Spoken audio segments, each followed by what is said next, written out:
तो दोस्तों हमने पिछली क्लास में ट्रिपल प्रोडक्ट के बारे में बात की थी। हमने वहाँ पे सीखा था कि ट्रिपल प्रोडक्ट के कितने टाइप्स होते हैं। बेसिकली 2 टाइप्स होते हैं, एक स्केलर ट्रिपल प्रोडक्ट, एक वेक्टर ट्रिपल प्रोडक्ट। तो हमने वहाँ पे पिछली क्लास में स्केलर ट्रिपल प्रोडक्ट के बारे में डिटेल से बात की थी और हमने सीखा था कि स्केलर ट्रिपल प्रोडक्ट कहते किसे हैं और उसको रिप्रेजेंट कैसे करते हैं और उसका फार्मूला क्या होता है। तो आज और उसके बाद हम लोगों ने कुछ बेसिक चीज़ें सीखी थी, जैसे क्रॉस प्रोडक्ट ज्योमेट्रिकली क्या रिप्रेजेंट करता है, इस तरह की चीज़ें। तो आज की जो क्लास है वो बेसिकली उसी का कंटिन्यूएशन है, हम उसी के आगे की बात करेंगे। तो अगर आप लोगों ने पिछली क्लास नहीं देखी है तो मैं आपको स्ट्रांगली रिकमेंड करूँगा कि आप लोग पिछली क्लास देखें, और मैं लिंक भी दे दूँगा पिछली क्लास का। थोड़ी लंबी है वो, अप्रॉक्स 50 मिनट के आसपास, लेकिन वहाँ पे हमने जो बात की है वो काफ़ी बेसिक चीज़ों के बारे में बात की है, ताकि आगे के वीडियोस के लिए, आगे की क्लास के लिए आपको कोई बहुत परेशानी ना हो। हम लोगों ने बेसिक से शुरुआत की थी तो उसमें थोड़ा एक्स्ट्रा टाइम लगा है, लेकिन पिछली क्लास देखनी ज़रूरी है आज के क्लास के लिए। अगर आप चाहते हैं कि आपको परेशानी ना हो आज की क्लास को सीखने के लिए, तो आप प्लीज़ पिछली क्लास ज़रूर देखें। तो मैं पिछली क्लास की कुछ क्विक समरी दे देता हूँ। तो पिछली क्लास में हम लोगों ने बात की थी, डिटेल बात की थी हम लोगों ने स्केलर ट्रिपल प्रोडक्ट के बारे में। हमने कहा था कि अगर हम 3 वेक्टर लेते हैं ए बी सी और उसके बीच हम ऑपरेशंस लगाते हैं, एक डॉट प्रोडक्ट का और एक क्रॉस प्रोडक्ट का, तो ये जो बन के आता है इसे हम लोग कहते हैं स्केलर ट्रिपल प्रोडक्ट।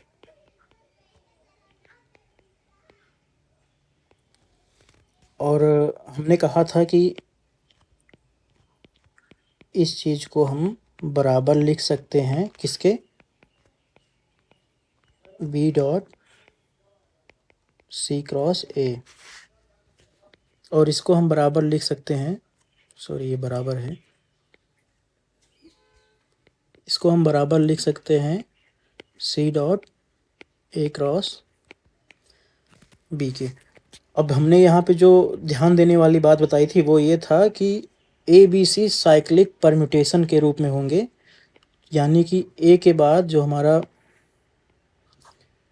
ए बी सी कुछ ऐसे होंगे कि ए के बाद हमारा बी आएगा, बी के बाद सी और सी के बाद ही ए आएगा। यहाँ पे ये ऑर्डर था, तो आप अगर इसमें देखें तो ए के बाद बी और बी के बाद सी। ठीक उसी तरह अगर आप इसमें देखते हैं तो बी के बाद सी, बी के बाद सी आया यहाँ पे देखिए, और सी के बाद ए, तो सी के बाद ए, और ठीक उसके बाद देखिए यहाँ पे सी के बाद ए और ए के बाद बी। तो ये ऑर्डर होना चाहिए, तभी ये तीनों बराबर होंगे। और हमने बात की थी कि इसको एक और फॉर्म में देख लिखा जा सकता है, ये भी हमारा होगा स्केलर ट्रिपल प्रोडक्ट। इसके बाद हम लोगों ने फार्मूले की बात की थी कि ये इसका फार्मूला क्या होता है, तो उसको हम लोगों ने देखा था कि ये होता है डिटर्मिनेंट में A1 A2 A3 B1 B2 B3 C1 C2 C3। तो ये होता है इसका फार्मूला। अब चाहे तो इस फॉर्म में भी लिख सकते हैं। और इसके बाद हम लोगों ने यहाँ पे बात की थी कि इस चीज़ की कि ये पहली वाली एंटिटी इसके बराबर कैसे होती है और ये इसके बराबर कैसे होता है, इस बारे में हमने बात किया था। तो वो कैसे किया था हम लोगों ने पहले इस कॉलम को इससे इंटरचेंज कर दिया था। उसके बाद जो नया कॉलम यहाँ पे बन के आएगा, यानी कि ये ऊपर चला जाएगा और ये A1 A2 A3 नीचे चला आएगा। उसके बाद एक बार हमने फिर से इस वाले कॉलम को बीच वाले से इंटरचेंज कर दिया था। तो जो नया डिटर्मिनेंट्स बन के आता है वो बेसिकली इसकी वैल्यू होगी, और इसमें फिर से हम लोग दो इंटरचेंज करेंगे तो वो जो नया डिटर्मिनेंट्स बन के आएगा वो तीसरे वाले के फॉर्म में होगा। तो ये बातें हमने सीखी थी और बेसिक चीज़ ही थी, बहुत कोई रॉकेट साइंस नहीं था इसमें। तो आज हम लोग जो सीखेंगे वो होगा हमारा ज्योमेट्रिकल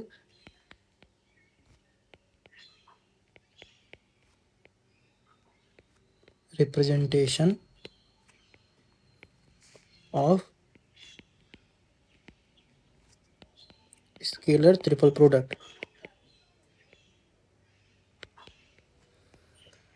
अब आज हम लोग सीखेंगे कि ये जो ट्रिपल प्रोडक्ट होता है ये ज्योमेट्रिकली क्या रिप्रेजेंट करता है, उस बारे में हम बात करेंगे। तो उस बारे में बात करने से पहले मैं पिछली क्लास की दो एक चीज़ें आपको रिकॉल करा दूँ। हमने वहाँ पे बात की थी कि क्रॉस प्रोडक्ट जो होता है दो वेक्टर का, वो बेसिकली ज्योमेट्रिकली क्या रिप्रेजेंट करता है। हमने वहाँ पे देखा था वो एरिया रिप्रेजेंट करता है किसका, पैरेललोग्राम का। तो ये बात थोड़ी ध्यान में रखने वाली है क्योंकि इसका उपयोग हम अभी करेंगे। तो इसको सीखने से पहले एक बेसिक चीज़ हम लोग जान लेते हैं। हम लोग जैसे लिखते हैं कि एक क्यूब है ये,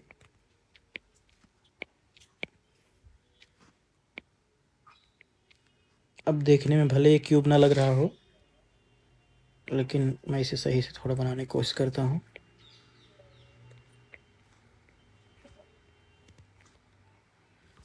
तो हम लोग इसका जब वॉल्यूम निकालते हैं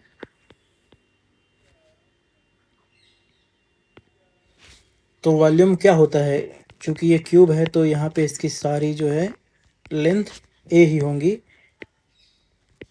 हाइट बेस विड्थ ये मतलब सारी ए ही होंगी। तो हम लोग वहाँ वॉल्यूम सीखते थे ए क्यूब। और इसी तरह अगर हम लोग एक क्यूबॉइड देखते थे,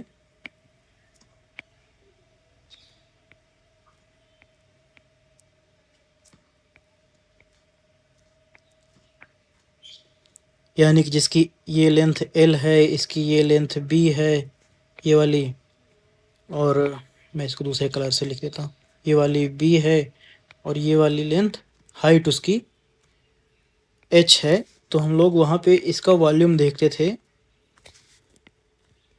वो होता था हमारा l cross b cross h. तो वो तो ठीक है। अब यहाँ पे एक बेसिक आइडिया है जो हम में से कुछ तो जानते होंगे। वो ये होता है, जब भी हम इस तरह की ज्योमेट्रिकल शेप्स की वॉल्यूम की बात करते हैं तो वहाँ पे एक बहुत बेसिक चीज़ होती है। हम वॉल्यूम को दूसरे फॉर्म में भी लिख सकते हैं। हम यहाँ पे जैसे ए क्यूब लिख दिए हैं, l cross b cross h लिख दिए हैं, उसको हम लोग एक इस फॉर्मेट में लिख सकते हैं कि एरिया ऑफ बेस या बेस एरिया इनटू हाइट। ये उसका जनरल फॉर्म होता है वॉल्यूम का, जिसको हम लोग कहीं ए क्यूब में लिखते हैं और कहीं l cross b cross h के फॉर्म में लिखते हैं। अभी मैं बताऊंगा कैसे ये ए क्यूब आता है इस हमारे जनरल फार्मूले से, बेस एरिया इनटू हाइट से। तो अब इस क्यूब में देखिए, अगर हम क्यूब में देखते हैं तो यहाँ पे इसका ये सारी लेंथ जो है यहाँ पे ए हैं। तो अगर हम इसका बेस एरिया निकालें तो ये बेसिकली बेस एरिया जो होगा ये स्क्वायर ही होगा।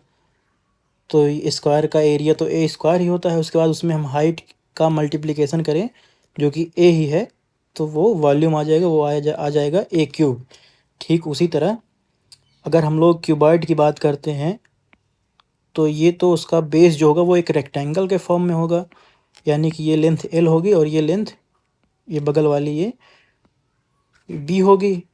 और रेक्टेंगल का एरिया तो हम लोग जानते ही हैं एल क्रॉस बी, और फिर हमने ये हाइट भी मानी एच, तो उसमें एच से मल्टीप्लाई कर देंगे तो आ जाएगा हमारा क्यूबॉइड का वॉल्यूम।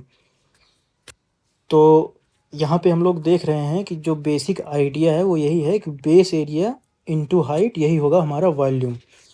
अब इसका हम लोग डायरेक्ट यूज करेंगे इस जो ज्योमेट्रिकल शेप बन के आएगा इस ट्रिपल प्रोडक्ट से, तो उसमें हम लोग इस फार्मूले का यूज करेंगे।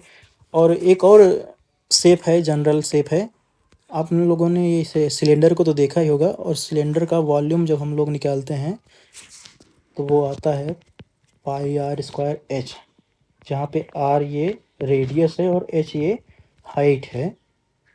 तो यहाँ देखिए, अगर हम लोग यहाँ पे बेस एरिया इंटू हाइट करें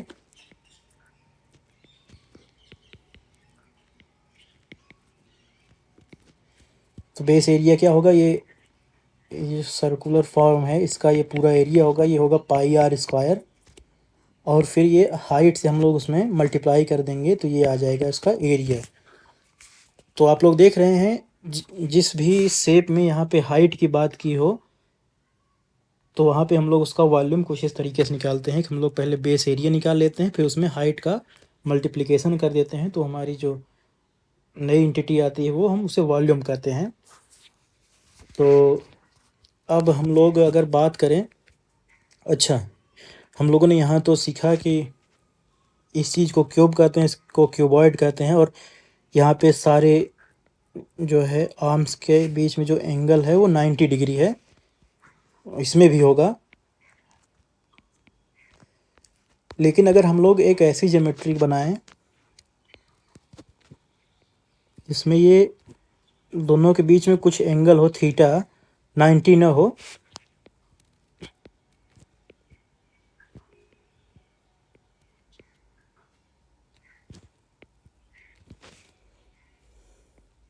उसके बाद हम लोग एक और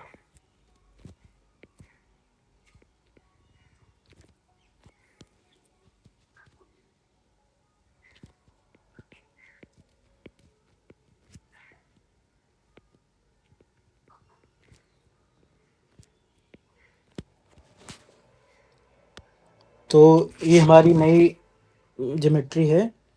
इसमें हम लोगों ने बेसिकली किया क्या है, हम लोगों ने थोड़ा इस जो क्यूबॉइड है इसको थोड़ा टिल्ट कर दिया है। बेसिकली यहाँ पे जो एंगल हर साइड्स के बीच में, हर आर्म्स के बीच में 90 डिग्री है, वहाँ पे हमने उस एंगल को बदल दिया है। हमने कहा कि ये एंगल के बीच में थीटा है, और इसी तरह इस एंगल के बीच में भी 90 ना होके कुछ गामा हो जाएगा। तो हमने थोड़ा इसे, इस पूरे शेप को थोड़ा सा टिल्ट कर दिया है, हमने टेढ़ा कर दिया है इसे। तो आप देख रहे हैं जहाँ पे पहले ये 90 डिग्री यहाँ पे होता था, इस पूरी चीज़ के बीच में जहाँ पहले 90 डिग्री होता था वहाँ पे अब ये थीटा हो गया है।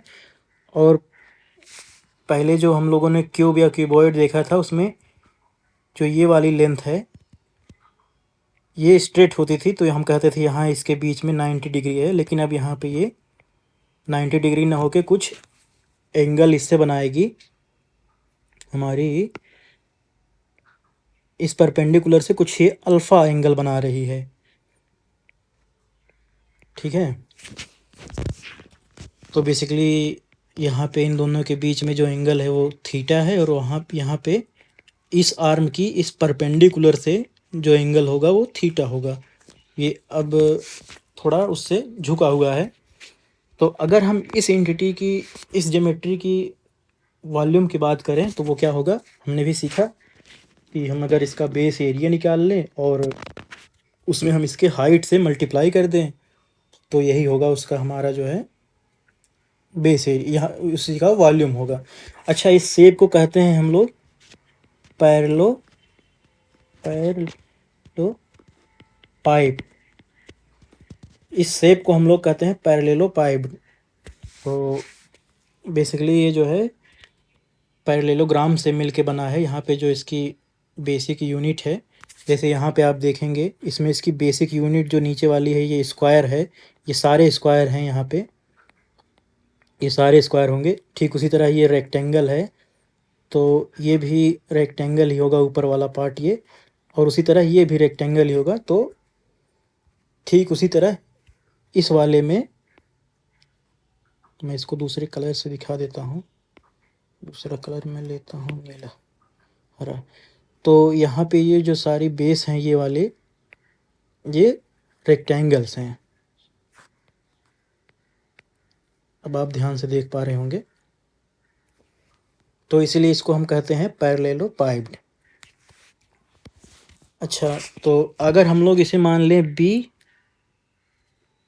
और इसे C और इस वाले आर्म को मान लें हम A, तो अगर इसका हम एरिया निकालें, सॉरी वॉल्यूम निकालें, तो वॉल्यूम के लिए क्या होगा, ध्यान रहे हमने ये B वेक्टर माना है, ये C वेक्टर माना है, और अगर हम लोग और इसे A वेक्टर माना है। अगर हम लोग यहाँ पे इसकी लेंथ की बात करेंगे तो हम लोगों ने पिछली क्लास में बात की थी कि वो होगा मॉड B, और ठीक उसी की तरह अगर इस लेंथ की बात करेंगे तो ये होगा मॉड C, और इस लेंथ की अगर बात करेंगे तो ये होगा मॉड A। तो वॉल्यूम को हम लिखेंगे तो वो हो जाएगा base area into height.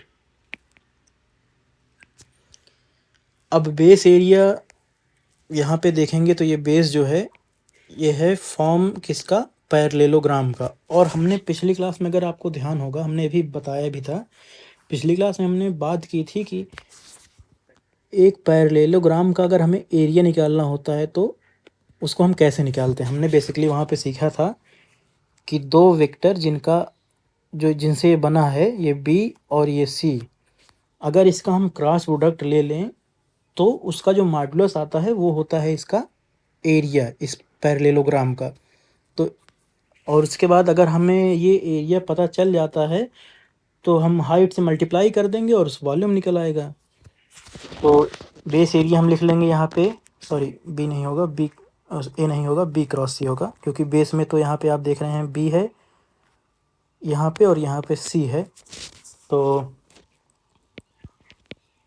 B cross सी।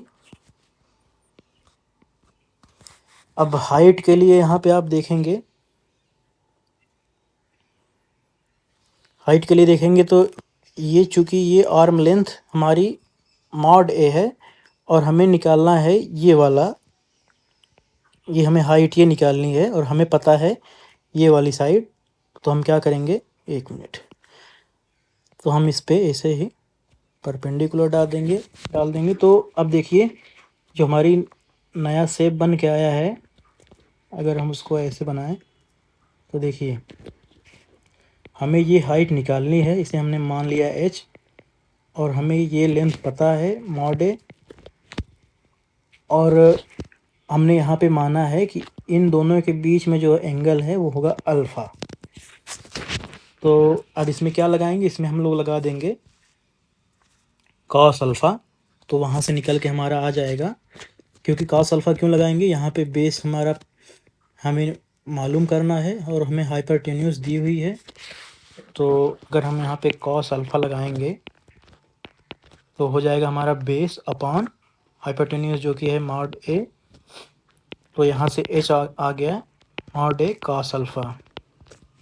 ठीक है, अब उसको हम यहाँ पे लिख देते हैं। ये बेसिकली हम इसे यहाँ पे जो मल्टीप्लाई किए हैं उसको मैं हटा देता हूँ, क्योंकि यहाँ पे हमने एक क्रॉस प्रोडक्ट लिखा है तो उससे कन्फ्यूजन ना हो। तो उसको मैं इस फॉर्म में लिख देता हूँ। यहाँ इसका कुछ वैसे सिग्निफिकेंस नहीं है, बस ये मल्टीप्लिकेशन है, ये बताने के लिए है। हम यहाँ पे ये इस चीज़ को नहीं यूज कर सकते क्योंकि हमने यहाँ पे ऑलरेडी क्रॉस प्रोडक्ट के रूप में उसे लिख लिया है। तो उससे बचने के लिए हम यहाँ पे अपना जनरल जो होता है उसको हम लिख लेते हैं। तो हाइट आ गया हमारा मॉड ए कॉस अल्फ़ा। ठीक है, तो अब इस चीज़ को हम पूरा ओपन करते हैं। तो यहाँ पे बी क्रॉस सी है, तो बी क्रॉस सी हो जाएगा मॉड बी, वॉल्यूम बराबर होगा हमारा मॉड बी इंटू मॉड सी साइन थीटा। क्रॉस प्रोडक्ट तो हम जानते ही हैं, दोनों वेक्टर का, अगर दो वेक्टर का क्रॉस प्रोडक्ट लिख रहे हैं तो पहले वेक्टर का मॉड्यूलस इंटू दूसरे वेक्टर का मॉड्यूलस इंटू साइन थीटा, और फिर एक एन कैप जो कि होता है इन दोनों के प्लेन के परपेंडिकुलर। और फिर इसको हम ऐसे लिख लेते हैं, फिर हम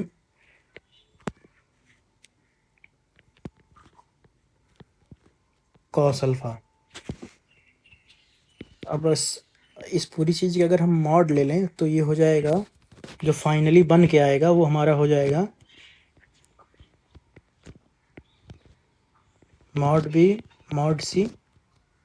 मैं इसे मीटर, एक मिनट, हम ये मॉड लेने के बाद लिख रहे हैं साइन थीटा। तो साइन थीटा ही होगा क्योंकि हम लोगों ने बात की थी कि थीटा जो है वो 0 से 90 के बीच में लाई करेगा, तो साइन थीटा तो पॉजिटिव ही होगा। और ये एन ये यूनिट वेक्टर है तो इसका मॉडुलस तो 1 ही होगा, और फिर ये मॉड ए कॉस अल्फ़ा हो जाएगा। अब देखिए ये फॉर्मेट हम एक दूसरे, अब ये तो हो गया हमारा वॉल्यूम इस पैरेललोपाइप्ड का। तो अब इसको हम ट्रिपल प्रोडक्ट से कैसे लाते हैं और उसको हम इसके कैसे मैच कराते हैं वो देखिए। हम लोगों ने ट्रिपल प्रोडक्ट को लिखा था, स्केलर ट्रिपल प्रोडक्ट को कुछ इस तरीके से। इस रिजल्ट को हम लोग यहीं पे अभी रोक के रखते हैं, इसको हम यहाँ से ले आते हैं। देखिए अगर हम यहाँ पे डॉट प्रोडक्ट लिखे रहे हैं, उसके बाद अंदर देखिए इसको अगर हम ओपन कर दें तो ये हमारा हो जाएगा mod B mod c into sine theta एक एन कैप। ठीक है, अब कांस्टेंट जो इसमें से उसको हम बाहर निकाल लेते हैं। मॉड भी हमारा कांस्टेंट है, मॉड सी, और साइन थीटा कांस्टेंट है। तो ये तो हो जाएगा तो ये हो जाएगा हमारा मॉड बी मॉड सी साइन थीटा, ये बाहर हो गया। उसके बाद बचा हमारा ये पूरी चीज़। अब अगर आप लोग थोड़ा ध्यान दें ट्रिपल प्रोडक्ट के बारे में, तो ट्रिपल प्रोडक्ट हम लोगों ने देखा था कि इसको लिखते हैं इस फॉर्मेट में है, और यहाँ पे देखिए इसका क्रॉस प्रोडक्ट होने के बाद जो नया वेक्टर बन रहा है उसका डॉट प्रोडक्ट हम ए से ले रहे हैं। तो यानी अगर हमारा बी और सी इसी पेपर के प्लेन में है, सॉरी मैं इसे थोड़ा सही से बना देता हूँ। तो अगर हमारा वेक्टर बी और वेक्टर सी इस पेपर के प्लेन में है, तो बेसिकली जो हमारा इन दोनों का क्रॉस प्रोडक्ट आएगा वो इसके परपेंडिकुलर होगा।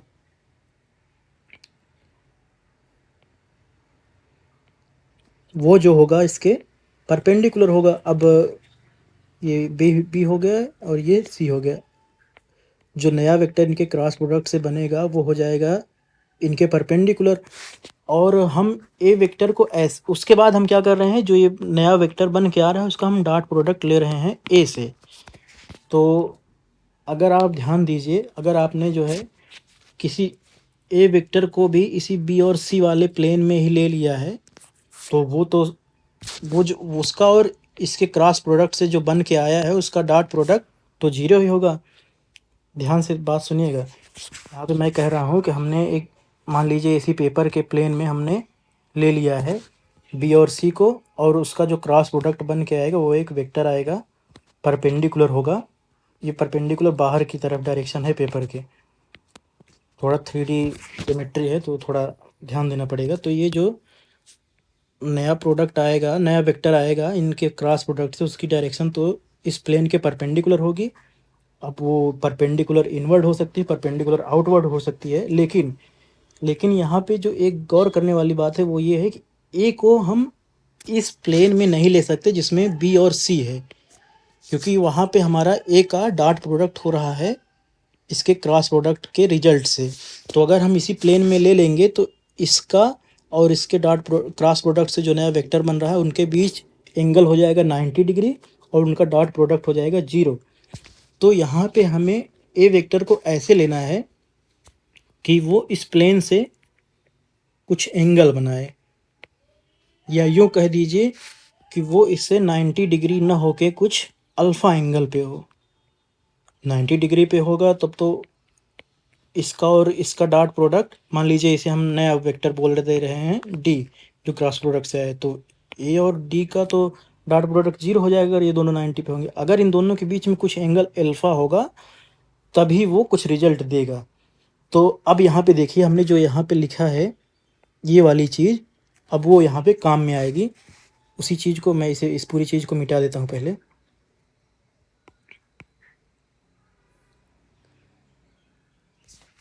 अब देखिए, अब हमारा ये आया था कुछ ऐसे, मैं इसे फिर से यहाँ पे लिख देता हूँ। अब यहाँ पे गौर करने वाली बात है कि ये जो एन कैप है वो परपेंडिकुलर है बी और सी के प्लेन के, और हमारा ए उस प्लेन में हो नहीं सकता। अगर होगा तो इसका डॉट प्रोडक्ट 0 आ जाएगा। तो इसलिए हम ये इस परपेंडिकुलर डायरेक्शन से कुछ एंगल बनाना चाहिए, और हमने कहा कि वो अल्फ़ा एंगल अगर बनाए तो वो क्या हो जाएगा,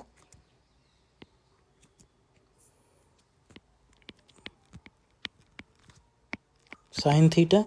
अब यहाँ पे इन दोनों का डॉट प्रोडक्ट ले रहे हैं और हम करें इन दोनों के बीच में एंगल जो है अल्फ़ा है, तो वो हो जाएगा मॉड ए, डॉट प्रोडक्ट हम जानते हैं मॉड ए, और इसका मॉड एन वेक्टर का मॉड ए, और फिर इन दोनों के बीच जो एंगल है, अब ये तो यूनिट वेक्टर है तो इसका मॉडुलस तो 1 ही होगा। तो ये हो जाएगा mod B mod C sine theta into mod A, sorry इसे हम लोगों ने अल्फ़ा कहा था, दोनों के बीच में एंगल अल्फ़ा कहा था, तो और ये हो गया कॉस अल्फ़ा। अब अगर हम इसे सही से लिख लें, mod A mod C mod B mod C sine theta cos alpha. ये क्या है? ये है हमारे उस triple product, scalar triple product को ओपन करने पे ये बना है। देख रहे हैं आप? ये हम लोगों ने यहाँ लिखा था, देखिए इसको हम लोगों ने सॉल्व किया तो यहाँ से होते हुए फाइनल जो इसका फॉर्म आया है वो ऐसे आ गया है। अब ये चीज़ तो हम लोगों ने पीछे यहाँ पे देखी हुई है, देखिए यहाँ पे mod A mod B mod C sine theta into cos alpha, वही चीज़ सीधे यहाँ पे है, mod A mod B mod C sine theta into cos alpha. तो अब यहाँ से क्या पता चलता है? यहाँ से पता चलता है कि ये जो हमारा स्केलर ट्रिपल प्रोडक्ट है वो रिप्रेजेंट करता है क्या? ये बेसिकली रिप्रेजेंट करता है इसके वॉल्यूम को, वॉल्यूम ऑफ पैरेललोपाइप्ड। थोड़ा बोलने में थोड़ा डिफ़िकल्टी हो रही है, लेकिन आदत में आ जाएगा वो। तो ये पूरी एंटिटी रिप्रेजेंट करती है हमारा वॉल्यूम ऑफ पैरेललोपाइप्ड की।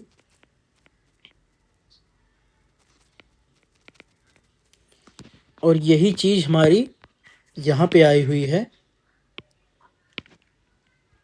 तो बेसिकली हम लोगों ने क्या सीखा कि ये जो स्केलर ट्रिपल प्रोडक्ट है ये ज्योमेट्रिकली किस उसको रिप्रेजेंट करेगी? ये रिप्रेजेंट करेगी वॉल्यूम ऑफ पैरेललोपाइप्ड की। ये उस शेप के वॉल्यूम को बताएगी। तो आगे की चीज़ें हम लोग नेक्स्ट क्लास में सीखेंगे। आज के लिए इतना ही, धन्यवाद।